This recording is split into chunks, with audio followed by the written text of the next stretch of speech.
తెలుగు రాష్ట్రాల్లో ఇప్పుడు cine industry వ్యవహారం పెద్ద హాట్ ఇష్యూగా మారిపోయింది. ఇండస్ట్రీలో పలు పరిణామాలు జరుగుతున్న అందరి చూపు అల్లు అర్జున్ అరెస్ట్ పైనే ఉంది. ఎందుకు అరెస్ట్ చేశారు? ఇకపై ఏం జరుగుతుంది? బెనిఫిట్ షోలు రద్దు చేస్తే నష్టమేంటి? టికెట్ రేట్లు పెంచకపోతే ఏమవుతుంది? లాంటి అనేక ప్రశ్నలకు ఇప్పుడు సమాధానాలు వెతుక్కుంటున్నారు. సీఎం రేవంత్ రెడ్డి తీసుకున్న నిర్ణయాలు సినీ ఇండస్ట్రీకి భారీ నష్టాన్ని కలిగిస్తాయని చెప్పుకుంటున్నారు. నాడు ఏపీలో వైఎస్ జగన్ కూడా ఇదే తరహా విధానాలతో సినీ పరిశ్రమను ఇబ్బంది పెట్టిన సంఘటనలు గుర్తు చేసుకుంటున్నారు. 2019 నుంచి 24 వరకు ఆంధ్రప్రదేశ్లో వైఎస్ జగన్ అధికారంలో ఉన్నారు. ఆ సమయంలో ఆయన సినిమా ఇండస్ట్రీ విషయంలో చాలా కఠినంగా వ్యవహరించారు. టికెట్ రేట్లు పెంచుకునేందుకు అనుమతులు ఇవ్వలేదు. బెనిఫిట్ షోలు, అదనపు షోలను అనుమతించలేదు. పైగా టికెట్లను ప్రభుత్వం తన నిర్ణయంలోకి తీసుకుంది.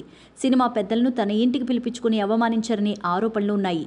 జగన్కు సినిమా ఇండస్ట్రీపై అంత సానుకూలత లేదు. ఇండస్ట్రీ తనకు ఎప్పుడూ సహకరించదనే ఫీలింగ్లో ఉండేవారు.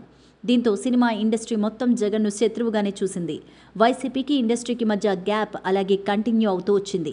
ఇప్పుడు తెలంగాణలో కూడా దాదాపు ఇదే పరిస్థితి కనిపిస్తోంది. ఇండస్ట్రీ అడిగినవన్నీ చేస్తోంది రేవంత్ ప్రభుత్వం.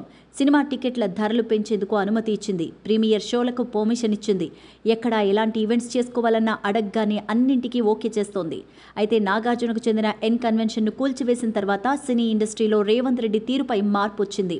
ఇక సంజా థియేటర్ తొక్కిసలాట ఘటనలో అల్లు అర్జున్ను అరెస్టు చేసిన తర్వాత ఇండస్ట్రీ మొత్తం ఆయనకు వ్యతిరేకంగా మారిపోయింది.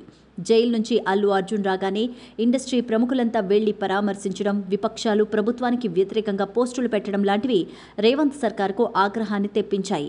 రేవంత్ తప్పు చేస్తున్నారనే భావనను క్రియేట్ చేయడంలో సినీ ఇండస్ట్రీ సక్సెస్ అయింది. దీన్ని సీఎం రేవంత్ రెడ్డి జీర్ణించుకోలేకపోయారు.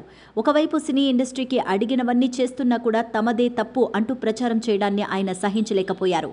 బాధిత కుటుంబాన్ని ఆదుకోవడం తప్ప అందుకు తగ్గట్టు చర్యలు తీసుకోవడం నేరమా అనే ఫీలింగ్లో రేవంత్ ఉన్నారు. సినిమా వాళ్లు వ్యాపారం చేసుకుంటున్నారు కానీ ప్రజాసేవ కాదంటూ స్పష్టం చేశారు. ఒక విధంగా చెప్పాలంటే నాడు జగన్ కూడా ఇదే ధోరణి ప్రదర్శించారు. ఇప్పుడు రేవంత్ రెడ్డి కూడా అదే స్టైల్లో పనిచేస్తున్నట్టు అర్థమవుతోంది.